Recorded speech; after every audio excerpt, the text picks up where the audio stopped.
Series खज़ान की बारिश, किताब नंबर 2, बादल डकैत, मुसन्निफ ए हामेद, आवाज लुबाबा हैदर, पेशकश मीरे कारवां। पार्ट 12। गाड़ी कलकत्ते के मज़ाफ़ात में दाखिल हो गई थी। नदीम थर्ड क्लास के डब्बे में इस तरह बैठा था कि उसने अपने आप को दूसरे मुसाफिरों में छुपा रखा था।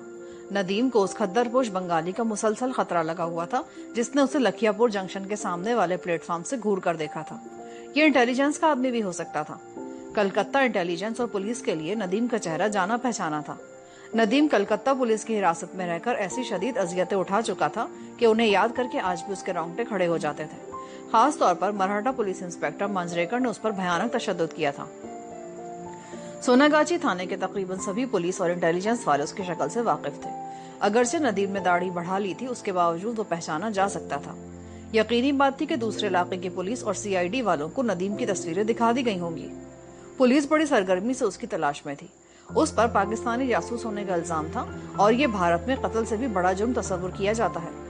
ट्रेन मामूली रफ्तार के साथ कलकत्ते के दूसरे बड़े रेलवे स्टेशन सयालदा के प्लेटफॉर्म की तरफ बढ़ते हुए रेलवे यार्ड में बिछे हुए लाइनों के बहुत बड़े जाल पर से गुजर रही थी। लखियापुर जंक्शन के बाद नदीम को वो सीआईडी वाला खद्दरपोश फिर दिखाई नहीं दिया। ट्रक ड्राइवर चांद खान के साथ ही कलकत्ते पहुंच चुका होगा। अगर बरादून शहर के बाहर पुलिस की चेक पोस्ट न होती तो इस वक्त तक नदीम भी चांद खान के साथ कलकत्ते पहुंच चुका होता। मगर बरादून शहर के बाहर जीटी रोड पर हर गाड़ी की जबरदस्त चेकिंग हो रही, जिसकी वजह से चांद खान ने ट्रक पीछे ही एक तरफ रोक लिया और नदीम से कहा कि खेतों और मैदानों से गुजरकर लखियापुर जंक्शन से कलकत्ते जाने वाली गाड़ी पकड़े और कलकत्ते में अमजदिया होटल के मालिक जब्बार अली से जाकर मिले। चांद ने नदीम से 1000 रुपया और वो रुक्का भी लेकर अपने पास रख लिया था जो दिल्ली वाले राजू ने उसके नाम पर लिख कर दिया था और जिसमें लिखा था कि नदीम एक बेकसूर पाकिस्तानी नौजवान है जो अपनी महबूबा की तलाश में है और पाकिस्तान से दिल्ली और फिर दिल्ली से कलकत्ते पहुंचा और पुलिस ने उसे पाकिस्तानी जासूस होने के इल्जाम लगाकर गिरफ्तार कर लिया। अब ये जेल से फरार होकर तुम्हारे पास आ रहा है। इसे किसी तरीके से मगरबी बंगाल की सरहद पार करवा कर मशरकी पाकिस्तान पहुंचा दो। जिस वक्त ट्रेन रेलवे यार्ड में पहुंची तो पोप हट रही थी। नदीम ने डब्बे में अपने अपने सामान को संभालते मुसाफिरों के चेहरे को देखा। उनमें उसे उस खद्दरपोश आदमी का चेहरा नजर नहीं आया जिसने लखियापुर जंक्शन पर उसे मुसलसल घूर कर देखा था। नदीम ने खिड़की से बाहर सर निकाल कर देखा। सयालदा का स्टेशन और उसका यार्ड बहुत बड़ा था। हर तरफ रोशनियां हो रही थी। ट्रेन प्लेटफॉर्म में दाखिल होने लगी तो नदीम ने सर अंदर कर लिया और दरवाजे के कोने में लगकर बैठ गया। ट्रेन शोर मचाती प्लेटफॉर्म में दाखिल हो गई। मुसाफिरों ने दरवाजे की तरफ हल्ला बोल दिया। नदीम भी उनमें घुस गया और उन्हीं के रेले के साथ ही डब्बे से निकलकर थर्ड क्लास वाले दरवाजे की तरफ बढ़ा। उसे यहाँ से लोअर चितपुर रोड पर मस्जिद नाखुदा के अकब में वाक़ अमजदिया होटल जाना था। अभी रोशनी पूरी तरह नहीं फैली थी, लेकिन नदीम को यकीन था कि अमजदिया होटल भी दूसरे बड़े होटलों की तरह मुंह अंधेरे खुल जाता होगा और नौकर सफाई वगैरह में मसरूफ होंगे। अमजदिया होटल एक बड़ा रेस्टोरेंट भी था जिसकी बिरयानी, पुलाव, कोरमा और रोगनी नान दूर दूर तक मशहूर थे। जो लोग कलकत्ते में रह चुके हैं उन्हें मालूम होगा कि अमजदिया होटल और मस्जिद नाखुदा का इलाका मुसलमानों का गढ़ है और वहाँ पाकिस्तान बनने से पहले अमृतसर और लुधियाना के कश्मीरी शालबाफ का काम करते थे। ये लोग गर्म पश्मीने की शालों की धुलाई, फरोख्त और रफूगरी का काम करते थे। ये लोग साल में 6 महीने यहाँ आकर रहते थे, कारोबार करते और फिर वापस अमृतसर चले जाते। सिर्फ वही वो लोग वहाँ रह जाते जिनकी वहाँ जकरिया स्ट्रीट में कश्मीरी शालों और नवादरात की अपनी दुकानें थी।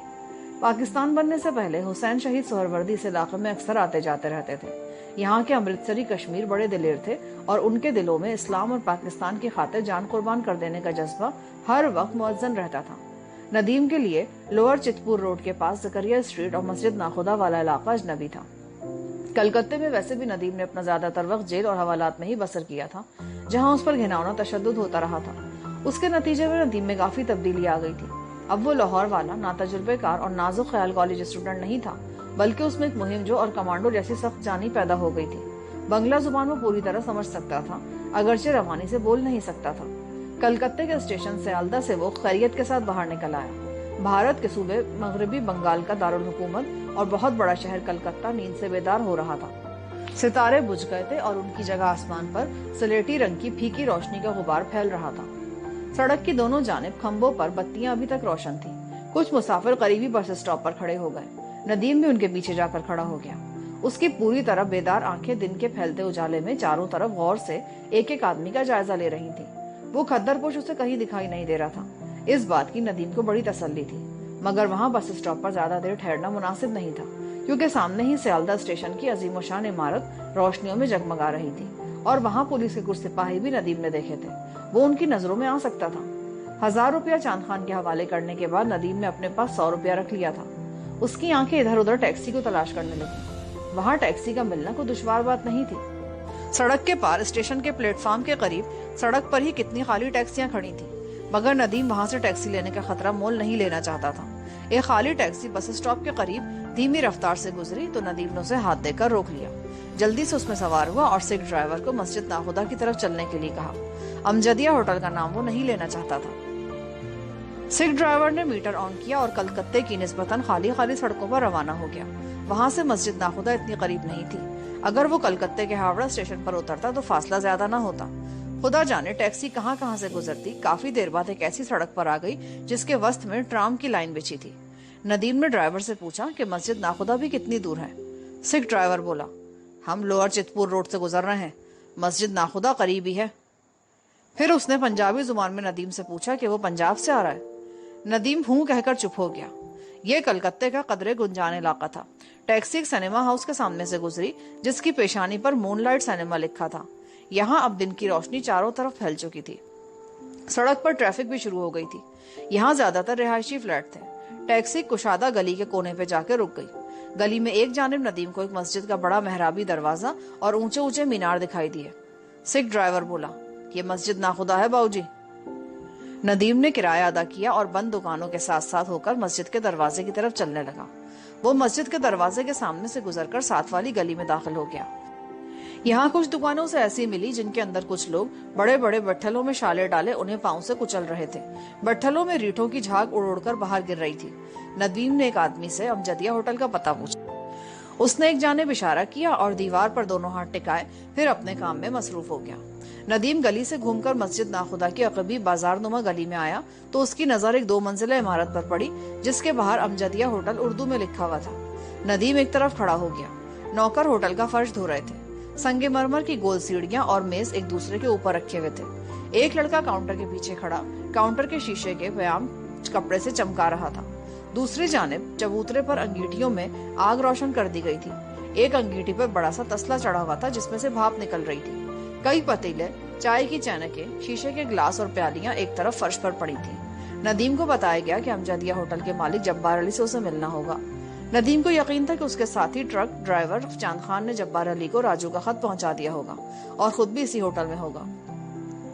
नदीम ने गली के आर पार देखा। ये काफी कुशादा गली थी जो छोटा सा बाजार लगती थी। कलकत्ते में इस किस्म के छोटे बाजारों को ही गली कहा जाता है।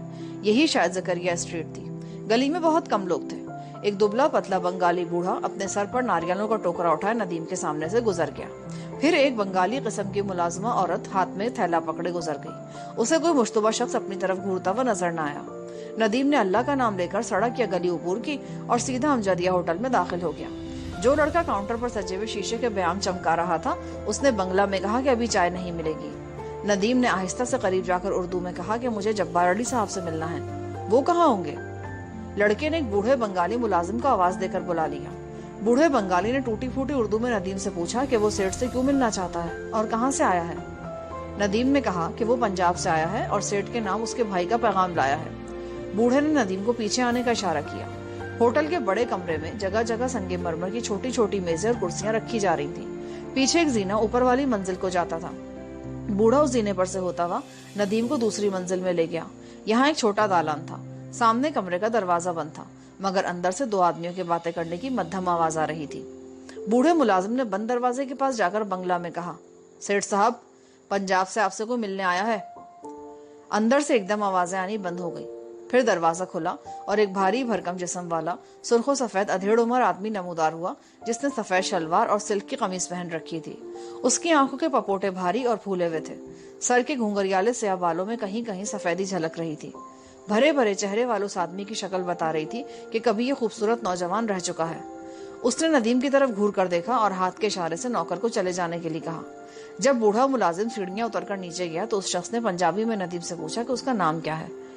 नदीम ने तसल्ली के लिए सवाल किया, क्या आप ही सेठ जब्बार हैं? सेठ ने आहिस्ता से इस बात में सर हिलाया तो नदीम बोला, मेरा नाम नदीम है। उस पर पीछे से चांद खान की आवाज आई, सेठ। इसे अंदर ले आओ। जब्बार अली ने नदीम को अंदर आने का इशारा किया। कमरे में चांद खान पहले से मौजूद था। उसने उठकर नदीम को गले लगाया और पहला सवाल यही किया कि उसे यहाँ किसी ने आते हुए तो नहीं देखा। नदीम ने गर्दन एक तरफ झुकाते हुए कहा, मेरा ख्याल है मेरा ताक़ुब नहीं किया जा रहा था।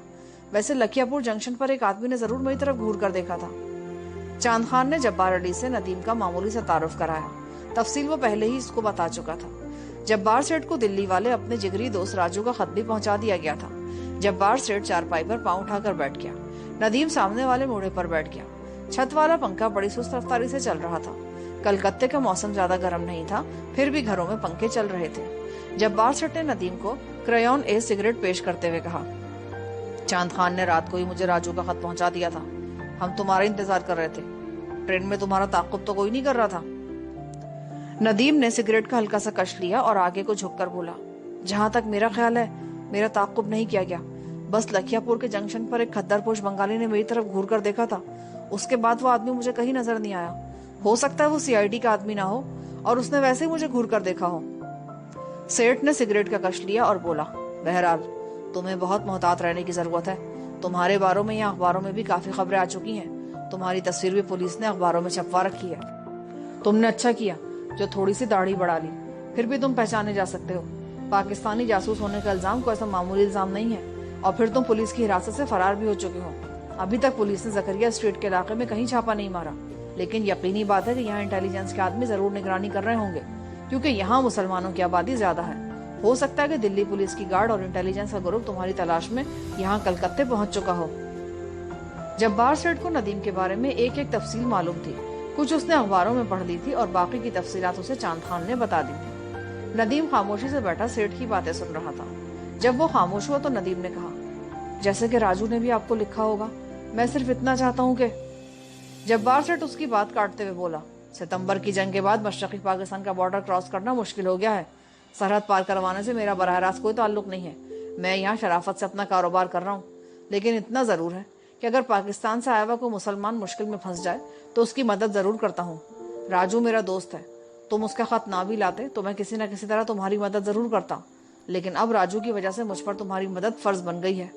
मेरे कुछ ऐसे दोस्त हैं जो सरहद पार करवा सकते हैं, मैं उनसे बात करूंगा। इतना मुझे मालूम है कि सितंबर की जंग के बाद सरहदों पर दोनों जानिब सिक्योरिटी फोर्स बढ़ा दी गई है और स्मगलर भी हाथ पर हाथ धरकर बैठे हुए हैं, लेकिन नाउम्मीद होने की जरूरत नहीं। कुछ वक्त गुजरने पर यह सख्ती खत्म हो जाएगी। नदीम अकेला सरहद पार करके मशरकी पाकिस्तान नहीं जाना चाहता था। वो नजमी को भी अपने साथ ले जाना चाहता था। इसी मकसद को जहन में लेकर वो कलकत्ते आया था।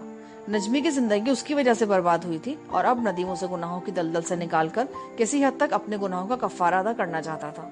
उसने दिल में फैसला कर रखा था कि वो नजमी को कलकत्ते से निकालकर ढाका ले जाएगा और वहां उससे शादी कर लेगा। वो जब्बार सेठ से ज़िमन में बात करना चाहता था, लेकिन जब उसने देखा कि अभी सरहद पार करना मुश्किल है तो उसने नजमी के बारे में कोई बात ना की। जब्बार सेठ कहने लगा, तुम्हारा मेरे यहाँ रहना ठीक नहीं। जब तक सरहदों पर आना जाना फिर से ठीक नहीं हो जाता, इतनी देर तक तुम्हें किसी दूसरी जगह पर रहना होगा। मैं उसका बंदोबस्त कर दूंगा। इस वक्त तुम नहा धोकर नाश्ता वगैरह कर लो। फिर उसने नदीम के लखनऊ के साथी चांद खान ट्रक ड्राइवर की तरफ मुतवज्जो होकर पूछा, तुम वापस ट्रक लेकर कब जा रहे हो? चांद खान ने जवाब दिया कि वो उसी दिन रात को माल लेकर लखनऊ चला जाएगा। जब्बार सेठ ने उसे हिदायत की कि वो किसी तरीके से राजू तक ये पैगाम पहुंचा दे कि जैसा उसने कहा है वैसा ही होगा। चांद खान ने आखिरी बार नदीम को तसल्ली दी और गले लगाकर रुखसत हो गया। जब्बार सेठ उसके साथ बाहर दालान तक गया। जब चांद खान चला गया तो जब्बार सेठ वापस कमरे में आया और नदीम की तरफ देखकर बोला, जब तक मैं ना आऊं तुम इस कमरे से बाहर मत निकलना। ये कहकर वो चला गया। नदीम कमरे में अकेला रह गया। उसे तरह तरह के परेशान ख्यालों ने घेर लिया। उसका ख्याल बार बार नजमी की तरफ जाता।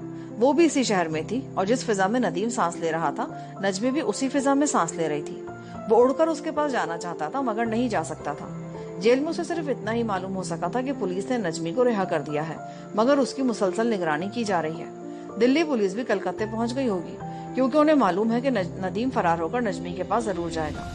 नदीम बूढ़े पर से उठकर पलंग की पट्टी से टेक लगाकर नीमदराज हो गया। सारी रात परेशानी के आलम में सफर में गुजरी थी। बीच में थोड़ी देर के लिए सही उसकी आंख झपकी थी। उसे नींद आ रही थी मगर वो सोना नहीं चाहता था, क्योंकि जब्बार ने उसे नहाने और नाश्ता करने के लिए कहा था। नदीम ने कमरे का जायजा लिया। गुसल खाना कमरे के अंदर ही था। वो खुद भी नहाना चाहता था। वो उठा और गुसल खाने में दाखिल हो गया। थोड़ी देर बाद जब वो नहाकर बाहर निकला तो काफी हद तक ताजा दम हो गया था। नीचे सड़क पर अब ट्रैफिक के शोर की आवाज आने लगी थी। चंद लम्हे बाद जब्बार सेठ कमरे में आया, दरवाजा बंद करके बोला, मेरे होटल के नौकरों ने तुम्हें देख लिया है। ऐसी फिक्र की कोई बात नहीं, मैंने उन्हें यही बताया कि मेरे एक जानने वाले का भाई है, आज शाम वापस चला जाएगा। मेरा अंदाजा तो यही है कि उनमें से किसी ने तुम्हें नहीं पहचाना। इतने में बाहर से नौकर की आवाज आई, सेठ साहब नाश्ता ले आया हूँ। सेठ जब्बार खुद उठकर बाहर दालान में गया और नाश्ते की ट्रे नौकर से लेकर अंदर आ गया। ऐसा पहले कभी नहीं हुआ कि मेरा कोई जानने वाला मेरे पास आया हो और मैं उसका नाश्ता खुद लेकर कमरे में जाऊं। ये बात मेरे नौकरों को शक में डाल सकती है। मेरे ज्यादातर नौकर तो मुसलमान हैं, मगर 2 हिंदू बंगाली भी हैं। खैर कोई बात नहीं, जो होगा देखा जाएगा। तुम नाश्ता करो, मैं तुम्हारे लिए किसी मुनासिब जगह का बंदोबस्त करने जाता हूँ जहाँ तुम महफूज रह सको। जब्बार सेठ चला गया। नदीम नाश्ता करने लगा। पहली बार वो बाहर ताला लगा कर गया था। उसने जाते जाते नदीम को यह हिदायत भी कर दी थी कि वो अंदर से कोई खिड़की वगैरह ना खोले। नाश्ते में पूरी, हलवा और कीमे का कतलम्मा था। चाय की भरी हुई चैनक भी साथ ही थी। नदीम को सख्त भूख लगी थी। उसने जी भर के नाश्ता किया और फिर पलंग पर लेटते ही गहरी नींद में खो गया। उसकी आंख जब्बार सेठ के हिलाने पर खुली। वो कांधे पर हाथ रखे आहिस्ता आहिस्ता उसे हिला रहा था। नदीम ने आंखें खोल दी। ख्वाब में वो अपनी वालिदा और वालिद के पास पहुंचा हुआ था। उसे यूं लगा जैसे वो अब भी लाहौर में अपने घर पर ही है, मगर बहुत जल्द ये सहर टूट गया जब उसने सेठ जब्बार का भरा भरा चेहरा और गलाफी आंखें अपने चेहरे पर झुकी देखी। वो जल्दी से उठ बैठा। सेठ ने कहा, नीचे बाजार के कोने में दाहिनी जानिब एक बंद जीप खड़ी है, उसका पिछला कैनवस का दरवाजा खुला है, उसमें जाकर बैठ जाओ। ड्राइवर के साथ वाली सीट पर मत बैठना। ड्राइवर तुम्हें शहर से बाहर एक छोटे तालाब के किनारे वाले मकान में ले जाएगा। ड्राइवर से कोई बात न करना और उस मकान में घुसकर बैठ जाना और मेरा इंतजार करना। जल्दी करो। नदीम ने अपना हुलिया दुरुस्त किया, आंखों पर हाथ फेरा और अल्लाह का नाम लेकर नीचे उतर गया। बाजार में दाहिनी जानिब नजर उठाई तो कोने में जहाँ कुशादा गली बड़ी सड़क से मिलती थी, वहाँ खाकी रंग की बंद जीप खड़ी नजर आई। गली में धूप मकानों के ऊपर तक चली गई थी। लगता था कि दिन का तीसरा पहर शुरू होने वाला है। वो काफी देर तक सोया रहा था। नदीम लंबे लंबे डिग भरता गली के आखिरी किनारे पर जीप के करीब पहुंच गया। पिछला कैनवस का दरवाजा खोला और अंदर जाकर बैठ गया। जीप चारों तरफ से बंद थी। अंदर ड्राइवर की सीट के पीछे एक छोटी सी कैनवस की खिड़की खुली हुई थी। ड्राइवर शक्लो सूरत से बंगाली नहीं पंजाबी लगता था। उसने गर्दन घुमाकर नदीम को देखा और फिर सीधा होकर इस तरह बैठ गया कि खिड़की उसकी पीठ के पीछे छुप गई थी। उसके साथ ही इंजन स्टार्ट हुआ और जीप तेजी से एक तरफ निकलकर सड़क पर आ गई। मुख्तलिफ सड़कों और ट्रैफिक के शोर में डूबे हुए बाजारों में से गुजरती हुई जीप एक कुशादा सड़क पर आ गई। नदीम ने अपनी सीट के पीछे कैनवस की दीवार के सुराख में से बाहर देखा। कलकत्ते की यह सड़क काफी चौड़ी थी और सामने दूर किनारे पर थोड़े थोड़े फासले पर ऊंची ऊंची इमारतें खड़ी थी। सड़क पर से कारें और बसें गुजर रही थी। ये सड़क काफी तवील थी। फिर जीप बाएं जानिब घूमकर एक ऐसी सड़क पर आ गई जिसकी एक जानिब वसी ग्राउंड था। ग्राउंड में फुटबॉल का खेल हो रहा था। यहाँ से भी जीप आगे निकल गई। तीसरे पहर की नीम सुनहरी रोशनी चारों तरफ फैली हुई थी। जीप अब दरिया हगली के पुल पर से गुजर रही थी। दरिया भी पीछे रह गया। कुछ ऊंची ऊंची चिमनियों वाले कारखाने आए, वो भी पीछे रह गए। जीप बड़ी सड़क पर से उतरकर एक कच्चे रास्ते पर चल रही थी। यहाँ जिस तरफ नदीम बैठा था उस तरफ पहले तो खेतों का सिलसिला दूर तक साथ चलता रहा। फिर एक झील गुजर गई जिसके किनारे घने दरख्त खड़े थे। जीप कई मोड़ काटकर एक वीरान से जंगल में दाखिल हो गई। यहाँ न खेत थे न कोई मकान, बस जंगली झाड़ियां, ताड़, नारियल और इमली के दरख्त जगह जगह उगे हुए थे। जमीन नाहमवार थी। जीप की रफ्तार आहिस्ता हो गई। मालूम हुआ कि ये कोई बाकायदा सड़क नहीं, मिट्टी भी उड़ रही थी। नदीम ने अकबी दरवाजे का थोड़ा सा पर्दा उठाकर पीछे देखा। जीप एक जंगल से गुजर रही थी। जंगली झाड़ियां और ऊंची नीची खुश्क घास जगह जगह उगी हुई थी। जीप जिस कच्चे रास्ते से गुजर रही थी वहां से मिट्टी उड़ रही थी। बहुत जल्द जीप ने एक मोड़ काटा तो वो सायेदार दरख्तों के नीचे आ गई। यहाँ दिन की रोशनी कम हो गई। जमीन भी कच्ची नहीं थी बल्कि गीली गीली सी थी और उस पर घास उग रही थी। नदीम पीछे हटकर बैठ गया। जीप हिचकोले खा रही थी। कुछ मिनट जंगल में इसी तरह धीमी रफ्तार से धचके खाती जीप चलती गई। आखिर वो एक तरफ घूमकर रुक गई। इंजन गुर्रा रहा था। इंजन को ड्राइवर ने बंद नहीं किया था। ड्राइवर अगली सीट से बाहर निकल गया।